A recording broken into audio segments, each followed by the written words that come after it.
नमस्कार। स्वतंत्रता की 75वीं वर्षगांठ की आप सभी को बधाई। इस उपलक्ष्य में देश आज़ादी का अमृत महोत्सव मना रहा है और याद कर रहा है उन अनजान स्वतंत्रता सेनानियों को जिन्होंने आज़ादी के संघर्ष में महत्वपूर्ण योगदान दिया। आइए सुनते हैं ऐसी ही एक वीरांगना जानकी थेवर की कहानी एमपीएस की जुबानी। जानकी थेवर का जन्म 25 फरवरी 1925 को मलाया, जिसे आज मलेशिया के नाम से जानते हैं, कि एक संपन्न तमिल परिवार में हुआ।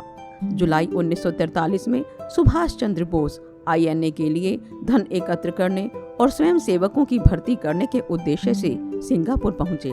लगभग 60,000 भारतीयों की सभा को संबोधित करते हुए इस करिश्माई नेता ने एक उग्र भाषण दिया, जिसमें सभी से ब्रिटिश राज के खिलाफ हथियार उठाने का आग्रह किया गया। नेताजी के इन शक्तिशाली शब्दों ने उस भीड़ में उपस्थित जानकी थेवर के मन में एक ऐसे देश की आज़ादी के लिए लड़ने का जोश जगाया जिसे उसने कभी नहीं देखा था, लेकिन महसूस किया कि वह भारत देश की हैं। भाषण को सुनकर जानकी का पहला कदम था अपने सभी स्वर्णाभूषण भारतीय राष्ट्रीय सेना को दान कर देना। उसका दूसरा कदम था असंभव घटनाओं में से एक में भाग लेने के अपने निर्णय की घोषणा का। एक महिला लड़ाकू दस्ते का निर्माण, आईएनए की झांसी की रानी रेजिमेंट आरजेआर। जानकी की इस घोषणा से उनके परिवार, विशेषकर उनके पिता ने तत्काल और कड़ी आपत्ति जताई, लेकिन बहुत समझाने के बाद उनके पिता अनिच्छा से तैयार हो गए।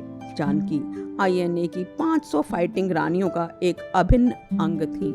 यहाँ उन्होंने भारतीय राष्ट्रीय कांग्रेस नेता की बेटी कैप्टन लक्ष्मी स्वामीनाथन की कमान के तहत प्रशिक्षण लिया।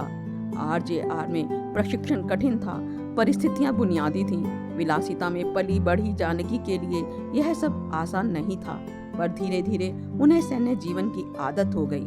वे जानती थीं कि आरजेआर में उनकी भूमिका ने एक अन्य प्रकार की मुक्ति का भी वादा किया था, उनकी अपनी मुक्ति। वास्तव में इन अग्रणी लड़कियों का साहस और संकल्प ऐसा था कि विजयी मित्र राष्ट्रों के उन पर आक्रमण करने और सैकड़ों पुरुष साथियों के आत्मसमर्पण के बाद भी एक भी महिला ने अपनी रेजिमेंट नहीं छोड़ी। इस तथ्य की पुष्टि में कई आईएनए अधिकारियों और ब्रिटिश सेना के अधिकारियों ने गवाही दी।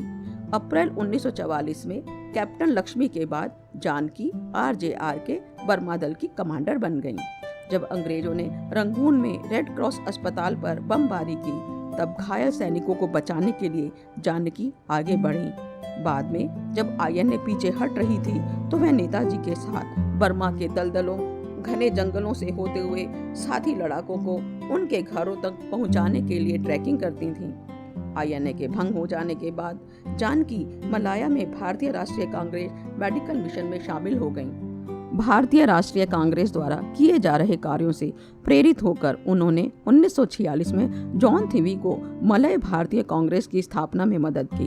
1948 में वे मलायन तमिल दैनिक समाचार पत्र के संपादक और सह प्रकाशक अथिनहप्पन से मिली और अगले साल उनसे विवाह कर लिया।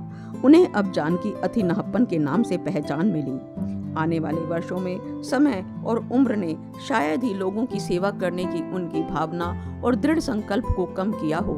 सामाजिक कल्याण के लिए जुनूनी जानकी ने गर्ल गाइड एसोसिएशन और national council of women organisation जैसे संगठनों में सक्रिय भूमिका निभानी शुरू की। अप्रत्याशित रूप से उनके अथक प्रयासों ने उन्हें मलेशियाई संसद के ऊपरी सदन दीवान नेगारा में एक सीनेटर के रूप में नामित किया।